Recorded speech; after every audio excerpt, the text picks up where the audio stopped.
కొస ప్రాణం కదిలిపోక తప్పదు. ఏమిటి తన కర్తవ్యం? ఏ విధంగా ఈ పాంతుని కాపాడగలదు? ఎలుగెత్తి పిలిచినా పలికేవారెవ్వరూ లేరిక్కడ. చూస్తూ కూర్చుంటే కాలం కటిక చీకటిగా రూపు మార్చుకుంటున్నది. తను కదిలిపోక తప్పదు. కానీ కొడిగడుతున్న తోటి మానవుని జీవన ప్రమిదను ఎగదొయ్యక తప్పించుకుని హృదయం కాదు అది ఆమెది. క్షణకాలం ఆలోచించింది. కర్తవ్యం స్ఫురించింది. తన కంచుకాన్ని విడదీసింది. చనుగుబ్బల నొక్కింది. పాలు ధారగా స్రవించాయి. ఆ పాంధుని పెదములు తడిశాయి. ఆ పెదములు శక్తిని పుంజుకున్నాయి. ఆవు రావులంటూ ఆ క్షీరధారల్ని ఆత్రంగా జరురుకుంటున్నాయి. తన బిడ్డ కోసం పదిలపరుచుకున్న పాలు, ఆ పాలు నిండిన పాలిండ్లు ఆ పాంధుని నోటికి అందించింది సుజాత, మహామానవి. తొలిచన్ను పాలు చాలలేదు. ఆ పాంధుడు కళ్ళు తెరవలేదు. అతని దప్పిక తీరలేదు. అది తీరక ఆ మనిషి మనలేడు. ఆమెకు ఇంటి వద్ద విడిచి వచ్చిన బిడ్డడి రూపం క్షణకాలం కళ్ళ ముందు కదిలింది. లేక లేక తన నోముల పంటగా ఇంట వెలిసిన తన ఆశాజ్యోతి మోహన రూపం ఆమెను సమ్మోహనపరిచింది. కానీ కర్తవ్యం కఠినమైనది. అర్ధాకలితో ఈ ప్రాణిని చంపలేదు. అలాగని తన బిడ్డను బాధించనూ లేదు. అరక్షణం ఆలోచించింది. ఆ మహామనుష్య కాంత తన రెండవ చనును సిద్ధార్థుని నోటికి అందించింది.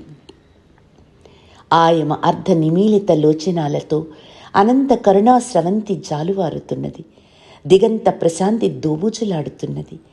ఆయన కనులు తెరిచాడు. చూపు నిలిపాడు. తన నోటిలో ఓ స్త్రీమూర్తి చన్నులు. తను ఉన్నది ఎక్కడ? లొంబిని వనంలోనా?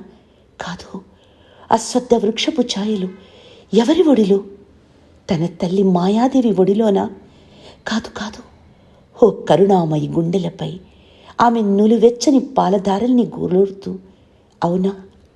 లిప్తపాటు గతం గుర్తొచ్చింది. ప్రస్తుతం అర్థమైంది. భవిష్యత్తు స్ఫురించింది. భగవాన్, ఏమిటి వైపరీత్యం? ఎవరి కరుణామయి? ఎవరిది వయస్సు?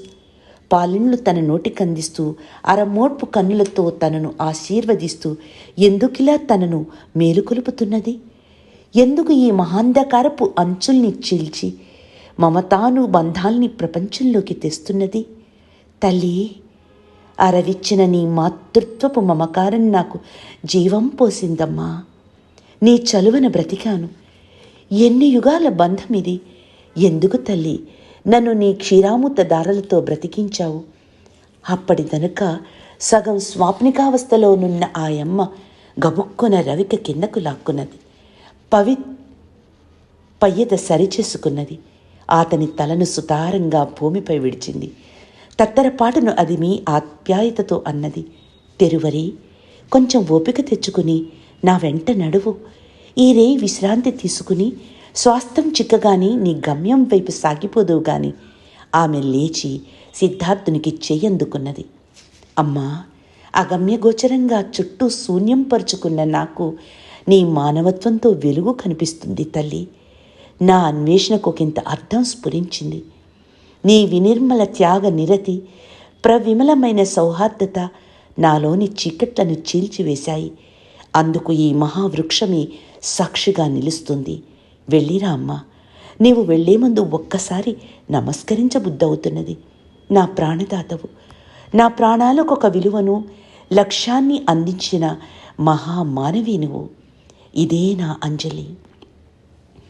అతి ప్రయాసతో చేతులిచ్చి నమస్కరించబోతున్న అతనిని తన చేతులతో వారిస్తూ, ఆయాసపడకు బాటసారి. నీరసించిన నీ శరీరానికి ఒకంత విశ్రాంతి నివ్వు. పదే పదే నా మేలు పొగిడి నన్ను కించపరచుకు. తోటి మానవునికి సహాయపడ్డంలో నేను ఆనందాన్ని పొందాను. అందుకు నీవు కృతజ్ఞత చూపనవసరం లేదు. నీరసించిన నీ శరీరాన్ని నా పయస్సు స్వాస్థ్యం కలిగించి నీ సత్య శోధనకు ఒకంత చేయుతనీయగలిగితే నా జన్మ చరితార్థమవుతుంది కదా. సుజాత పలుకులో ఓ రాగతార, ఆయన కనుకొన్నల్లో ఓ నీటి పొర.